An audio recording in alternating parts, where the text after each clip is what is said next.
This is the level where I think that fun in using a yacht really begins. Hello and welcome to the video. This will be an introduction and a cost analysis on the Figurati yacht, which is built by the company Riva in 2021. If you are interested in such content, please consider subscribing and give it a like. Thank you. The type designation is 110 Dolcevita, where 110 is the length in feet of this line of yacht. With a length of 32.5 meters and a width of 7.2 meters, this yacht is very spacious. It offers space comparable to a single family home, actually. But it's a little more expensive and it swims on water. There are a bunch of boats in this 110 Dolcevita lineup, Figurati being a quite recent one. It offers accommodation for 11 guests with a crew of 5.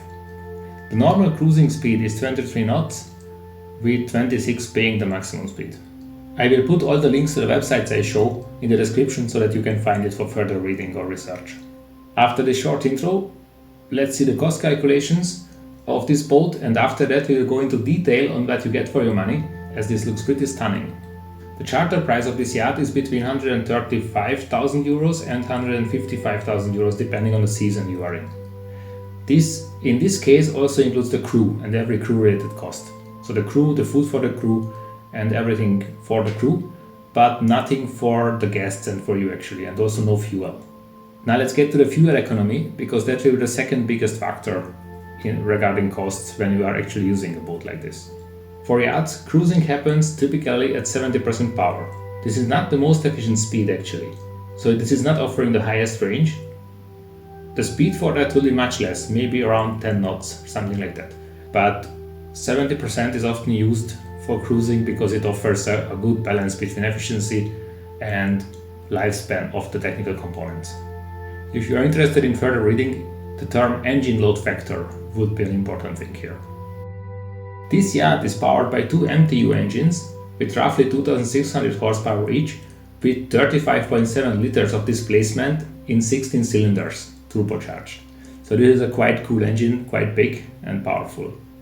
We have two of these engines, and 70% of power would be, of the 2600 horsepower would be 1820 horsepower for cruising from each engine.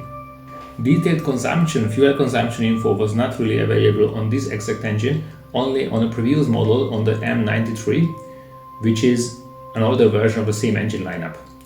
This one would have 2400 horsepower and consumes around 320 liters per hour at 70% power. That is not completely exact, but should be exact enough for our gross calculations, because since the older lineup, the efficiency of the engines would have gone up, and this could compensate for the slight discrepancy. So let's take the 320 liters per hour per engine. We have two engines, so this is around 650 liters per hour, which results in around 1,200 euros with European prices per hour for cruising, if you are cruising at 70% power with around 23 knots. If you are now cruising for 4 hours a day, you will come at around $35,000 or euros per week for fuel costs. With half of the speed, it will be much less, even less than half of it, because the efficiency will be better of the whole vessel. And at around 10 knots, it would be less than a third of this consumption.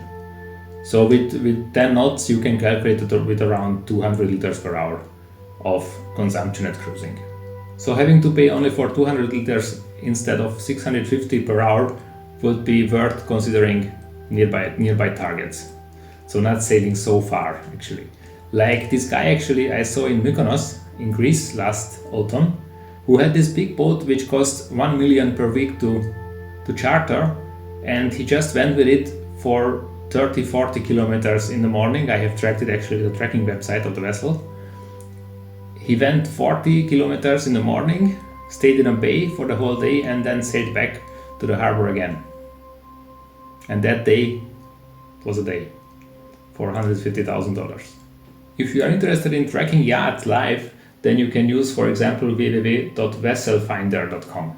Besides the main fuel consumption of cruising, you will also need to pay for other fuel usage on board, like generators for electricity, for jet skis, for other stuff which works with fuel.